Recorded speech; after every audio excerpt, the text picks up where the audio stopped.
بسم اللہ الرحمن الرحیم۔ تفسیر عثمانی سورہ یونس پارٹ نمبر 5۔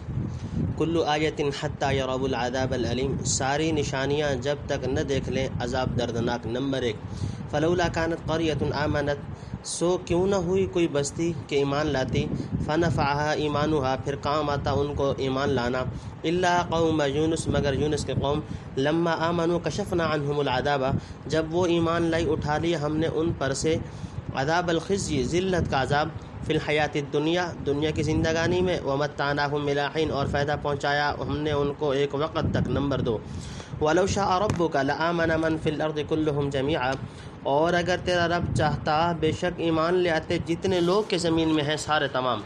تفسیر۔ نمبر 1، قرآن کی حقانیت۔ بظاہر یہ خطاب پیغمبر علیہ الصلاۃ والسلام کو ہے، لیکن حقیقت میں آپ کو مخاطب بنا کر دوسروں کو سنانا مقصود ہے، جو ایک امی کی زبان سے ایسے عظیم الشان حقائق و واقعات سن کر حیرت زدہ رہ جاتے تھے اور جہل و تعصب کی وجہ سے ان کی واقعیت میں شک و تردد کا اظہار کرنے لگتے تھے، ورنہ ظاہر ہے کہ آپ خود اپنی لائی ہوئی چیزوں میں کیسے شک و شبہ کر سکتے تھے، اور جس کی طرف تمام دنیا کو دعوت دیتے اور پہاڑ سے زیادہ مضبوط یقین سننے والوں کے قلوب میں پیدا کر دیتے تھے، اس کو خود اپنی زبان سے کیسے جھٹلاتے۔ چند آیات کے بعد صاف فرما دیا، قل یا ایھا الناس ان کنتم فی شک من دینی الی آخرہ۔ یہ آیت صاف بتلا رہی ہے کہ شک کرنے والے دوسرے لوگ تھے جن کے مقابلے میں آپ اپنے غیر متزلزل اور اٹل عقیدہ کا اعلان کر رہے ہیں۔ بہرحال ان آیات میں پیغمبر کی زبان سے قرآن کے ہر ایک مخاطب کو متنبہ کیا کہ کفر و تکذیب کی بیماری شک سے شروع ہوتی ہے۔ اگر تم کو قرآن کے بیان کردہ واقعات میں شک و شبہ پیدا ہوا ہو تو اس کا فوراً علاج کرو، یعنی جو لوگ کتب سابقہ کا علم رکھتے ہیں ان سے تحقیق کر لو، آخر ان میں کچھ آدمی سچے اور انصاف پسند بھی ہیں، وہ بتائیں گے کہ نبی امی نے جو کچھ بیان فرمایا کہاں تک درست ہے۔ بلا شبہ جو کچھ آپ لائے وہ سچ کے سوا کچھ نہیں، وہ پروردگار کا اتارا ہوا ہے جس میں شک و تردد کی قطعاً گنجائش نہیں۔ اگر بیہودہ شکوک کا علاج نہ کیا جائے تو چند روز میں شک ترقی کر کے امتراء یعنی جدل اور امتراء ترقی کر کے تکذیب کی حد تک جا پہنچے گا، جس کا نتیجہ خسران و خرابی کے سوا کچھ نہیں۔ تکذیب کے بعد ایک اور درجہ ہے جہاں پہنچ کر دل پر مہر لگ جاتی ہے، تکذیب کرتے کرتے قبول حق کی استعداد بھی برباد ہو جاتی ہے۔ ایسا شخص اگر دنیا جہان کے سارے نشان دیکھ لے تب بھی ایمان نہ لائے، اسے عذاب علیم دیکھ کر ہی یقین آئے گا، جبکہ اس یقین سے کچھ فائدہ نہیں پہنچ سکتا۔ فائدہ کلمۃ ربی کا، رب کی بات سے مراد غالباً وہ ہے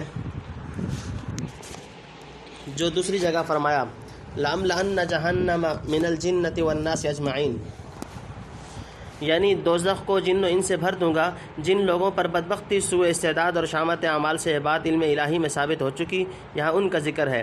نمبر 2، حضرت یونس کی قوم کا ایمان لانا، یعنی جتنی بستیاں تکذیب انبیاء اور شرارتوں کی وجہ سے مستوجب عذاب ٹھہریں، ان میں سے کسی ایک کو اس طرح ایمان لانے کی نوبت نہ آئی جو عذاب الہی سے نجات دیتا۔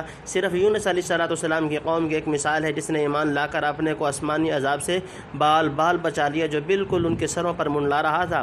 خدا نے ایمان کی دولت دنیاوی زندگی میں ان پر سے آنے والی بلا کو ٹال دی اور جس وقت تک انہیں دنیا میں رہنا تھا یہاں کے فوائد و برکات سے منتفع کیا۔ مفسرین نے نقل کیا ہے کہ حضرت یونس علیہ السلام سرزمین موصل میں اہل نینوا کی طرف مبعوث ہوئے، وہاں کے لوگ بت پرست تھے۔ یونس علیہ السلام لگاتار 7 سال تک پند و نصیحت کرتے رہے، انہوں نے ایک نہ سنی، یومن فیومن انکار و تکذیب بڑھتا رہا۔ آخر حضرت یونس علیہ السلام نے تنگ آ کر ان کو آگاہ کیا کہ باز نہ آئے تو 3 دن کے اندر عذاب آنے والا ہے۔ جب تیسری شب آئی تو یونس علیہ السلام آدھی رات گزرنے پر بستی سے نکل کھڑے ہوئے۔ صبح ہوتے ہی آثار عذاب کے نظر آنے لگے، آسمان پر نہایت ہولناک اور سیاہ بادل چھا گیا جس سے سخت دھواں نکلتا تھا، وہ ان کے مکانوں کے قریب سے ہوتا جاتا تھا حتیٰ کہ ان کی چھتیں بالکل تاریک ہو گئیں۔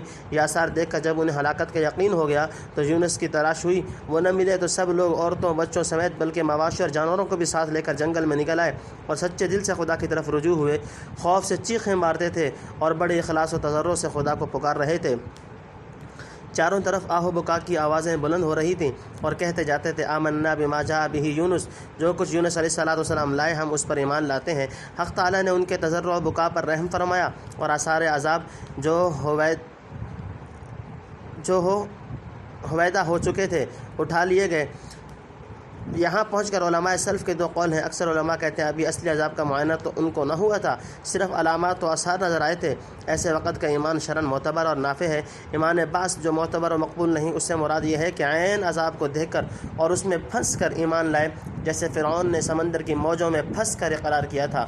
بعض علماء کے نزدیک قوم یونس کا ایمان بھی فرعون کی طرح ایمان بعث تھا، جو عام ضابطہ کے موافق نافع نہ ہونا چاہیے تھا، لیکن حق تعالیٰ نے محض اپنے فضل سے خلاف قاعدہ بطور استثناء اس قوم کا یہ ایمان معتبر رکھا، فرعون کے ایمان کی طرح رد نہیں فرمایا۔ پھر اختلاف ہوا کہ آیا ان کے ایمان کا معتبر ہونا صرف دنیاوی زندگی تک محدود تھا کہ دنیا میں آنے والا عذاب ٹل گیا، یا آخرت میں بھی موجب نجات ہوگا؟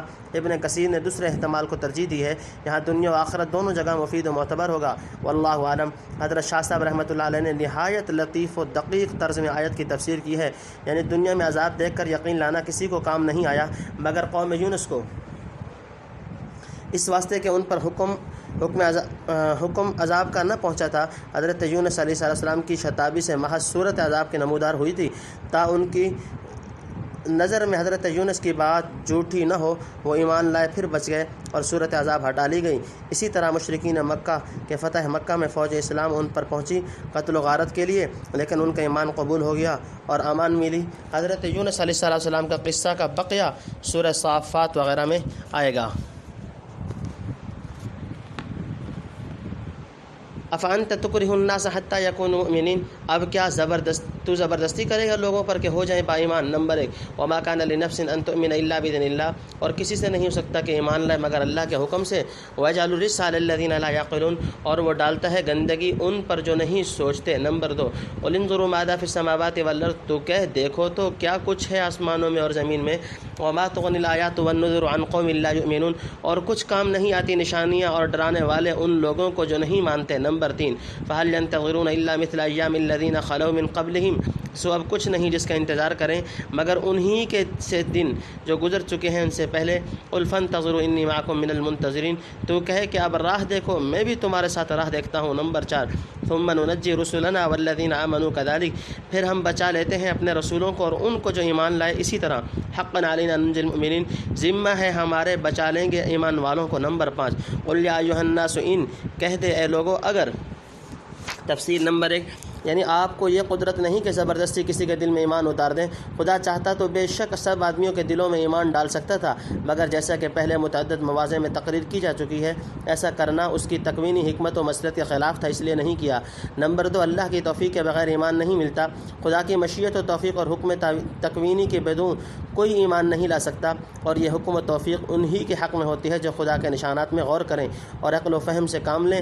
جو لوگ سوچنے سمجھنے کی تکلیف گوارا نہیں کرتے انہیں خدا تعالیٰ کفر و شرک کی گندگی میں پڑا رہنے دیتا ہے۔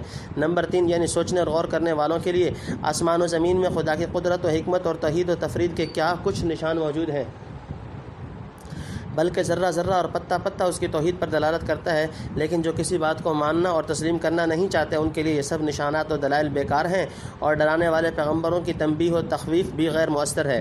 نمبر 4، ایسے ضدی اور معاند قوم کے لیے جو کسی دلیل اور نشان کو نہ مانے اور کچھ باقی نہیں بجز اس کے کہ گزشتہ مکذبین پر جو آفات و حوادث نازل ہوئے ہیں ان کا یہ بھی انتظار کریں، سو بہتر ہے تم اور ہم دونوں مل کر اس وقت کا انتظار کرتے ہیں تاکہ صادق و کاذب کا آخری فیصلہ سامنے آ جائے۔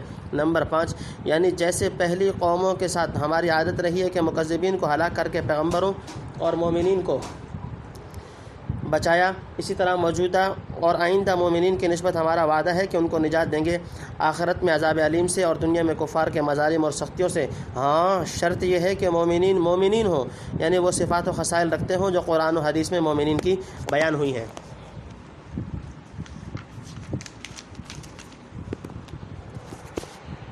کنتم فی شک من دینی، تم شک میں ہو میرے دین سے، فلا اعبد الذین تعبدون من دون اللہ، تو میں عبادت نہیں کرتا جن کی تم عبادت کرتے ہو اللہ کے سوا، ولکن اعبد اللہ الذی یتوفاکم، اور لیکن میں عبادت کرتا ہوں اللہ کی جو کھینچ لیتا ہے تم کو، وامرت ان اکون من المؤمنین، اور مجھ کو حکم ہے کہ رہوں ایمان والوں میں، وان اقم وجهک للدین حنیفا، اور یہ کہ سیدھا کر منہ اپنا دین پر حنیف ہو کر، ولا تکونن من المشرکین، اور مت ہو شرک والوں میں، ولا تدع من دون اللہ ما لا ينفعک ولا یضرک، اور مت پکار اللہ کے سوا ایسے کو کہ نہ بھلا کرے تیرا اور نہ برا، فإن فعلت فإنك إذا من الظالمين، پھر اگر تو ایسا کرے تو تو بھی اس وقت ہو ظالموں میں۔ نمبر 1، وَإِن يَمْسَسْكَ اللَّهُ بِضُرٍّ فَلَا كَاشِفَ لَهُ إِلَّا هُوَ، اور اگر پہنچا دے وے تجھ کو اللہ کچھ تکلیف تو کوئی نہیں اس کو ہٹانے والا اس کے سوا۔ وَإِن يُرِدْكَ بِخَيْرٍ فَلَا رَادَّ لِفَضْلِهِ، اور اگر پہنچانا چاہے تجھ کو کچھ بھلائی تو کوئی پھیرنے والا نہیں اس کے فضل کو۔ يُصِيبُ بِهِ مَن يَشَاءُ مِنْ عِبَادِهِ، پہنچائے اپنا فضل جس پر چاہے اپنے بندوں میں، وَهُوَ، اور وہی ہے۔ تفسیر نمبر 1، حضرت صلی اللہ علیہ وسلم کی زبان سے توحید کی تعلیم و تاکید، یعنی اگر میرا طریقہ اور مسلک دینی تمہاری سمجھ میں نہیں آیا، اس لیے اس کی نسبت شکوک و شبہات میں پھنسے ہوئے ہو، تو میں تمہیں اپنے دین کا اصل اصول جو توحید خالص ہے سمجھائے دیتا ہوں۔ خلاصہ یہ ہے، میں تمہارے ان فرضی معبودوں کی عبادت سے سخت نفور اور بیزار ہوں، جس کے اختیار کرنے کا امکان بھی کبھی میری طرف سے دل میں نہ لانا۔ میری عبادت خالص اس خدا بند قدوس کے لیے جس کے قبضہ میں تمہارے سب کی جانیں ہیں، کہ جب تک چاہے انہیں جسموں میں چھوڑے رکھے اور جب چاہے ایک دم میں کھینچ لے۔ گویا موت و حیات کا رشتہ جس کے ہاتھ میں ہے، بندگی اسی کی ہو سکتی ہے۔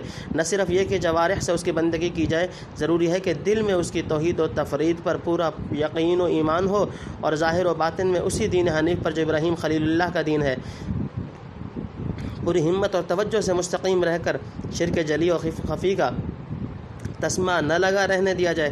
جس طرح عبادت صرف اسی کی کریں، استعانت کے لیے بھی اسی کو پکاریں، کیونکہ ہر قسم کا نفع نقصان اور بھلائی برائی تنہا اسی کے قبضہ میں ہے۔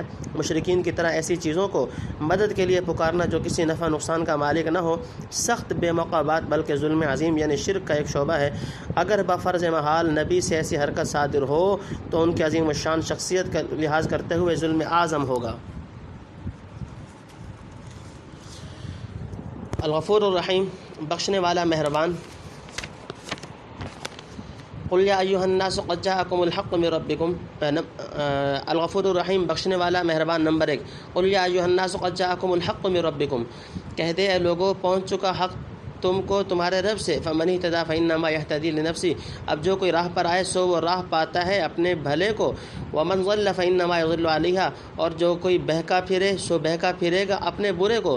وما انا علیکم بوکیل، اور میں تم پر نہیں ہوں مختار۔ نمبر 2، واتبع ما یوحی الیک واصبر حتی یحکم اللہ، اور تو چل اسی پر جو حکم پہنچے تیری طرف، اور صبر کا جب تک فیصلہ کرے اللہ۔ وہو خیر الحاکمین، اور وہ ہے سب سے بہتر فیصلہ کرنے والا۔